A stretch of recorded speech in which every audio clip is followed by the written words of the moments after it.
Marhaba! Welcome to Holiday Inn, Charis. It's been a while guys, nahuli akong gumawa ng aking vlog. So for today, I'm going to have a mini vlog lang for today's ganap. So samahan nyo kami na mag-breakfast buffet dito sa Holiday Inn. So actually guys, this is just a sponsor. Anyway, thank you so much kay Ma'am Johanna sa pag-treat sa amin dito. And congratulations pala sa yung promotion. And of course, Merry Christmas, Mom! I hope this is not the huli or the last time nakakain tayo sa labas. So, pagkadating namin dito guys, ay kanya-kanya na kami kuha ng food. Wala nga akong video sa mga pagkain nila. Pero so far, masarap din naman yung mga pagkain nila dito. So, natuwala ako dito sa coffee machine nila. First time ko kasi actually gamitin na touchscreen. So, nakakabobo. Wala to sa amin guys. So, ayan, natuwa lang din ako. Ang syalan niya lang talaga. So anyway, hindi ko din to alam. Kaya hindi ko na masyadong pinakialaman. Charis! Anyways guys, so meron din sila ditong initan ng tinapay pero hindi ako kumuha. Tada! Bon appetit! So kain tayo guys. So after namin kumain is chika-chika lang muna yung mga person. So actually guys, kaunti lang tingnan no, pero madami talaga kaming food na kinuha kanina. Meron lang silang staff na pag nakikitang empty yung plate is tinatanggal na nila, which is okay din naman para magkaroon ng space at malinis din yung table. Ang timing ng breakfast buffet nila dito sa Holiday Inn is between 6:30 to 10. So, nakadating kami dito ng around 7. Nauna lang sa amin sila Ma'am Johanna and then umalis din kami ng mga quarter to 10 or 10 na siguro yun. Kasi inantay pa namin si Ma'am Ann. So, and then a little bit chika-chika. So, yun.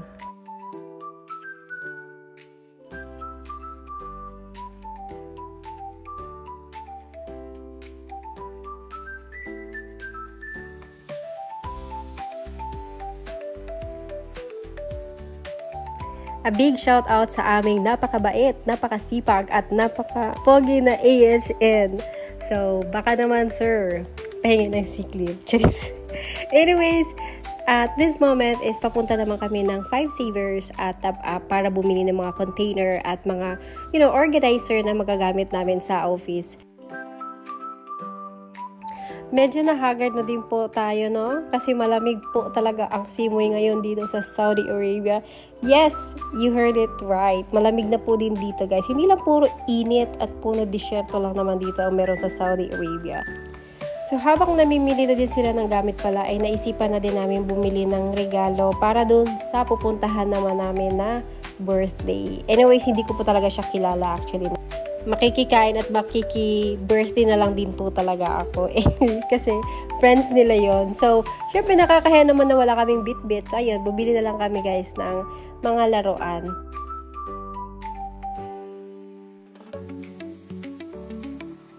Pagkatapos namin mamili ay bumalik na kami ng hospital para naman mag-ayos sa office dahil meron kaming accreditation na mangyayari ngayong week na darating. So, yan, marami silang bit-bit. Tapos, actually, nag-lend ako ng help dyan, guys. Huwag kayong judgmental, ha? Hindi lang nila ako pinapabit-bit kasi nga, iniisip nila ako yung buntis. Kaya natatawa na lang talaga ako, guys. Pero, syempre, hoping din naman ako na sana mabigyan ko na ng kapatid yung anak ko. Pero anyways, ayoko talaga mag-expect. Kaya dinadaan ko na lang sa tawa. Tama ka, suspect. Mali. Suspect. Pogi pero narinig ka. Suspect.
So, next naman namin na stop ay sumaglit lang kami dito sa Korean store kasi may bibilhin si Ma'am Clara.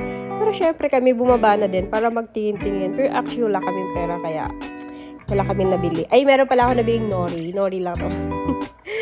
And ayan, so aside sa Korean products, ay meron din sila ditong mga Filipino products and may mga pang-Asian lang din na mabibili nyo. And then finally, after namin bumili doon, is umuwi na din kami kasi kailangan na namin magpahinga beauty rest for the next day. So, yun lang guys. Thank you for watching. Bye!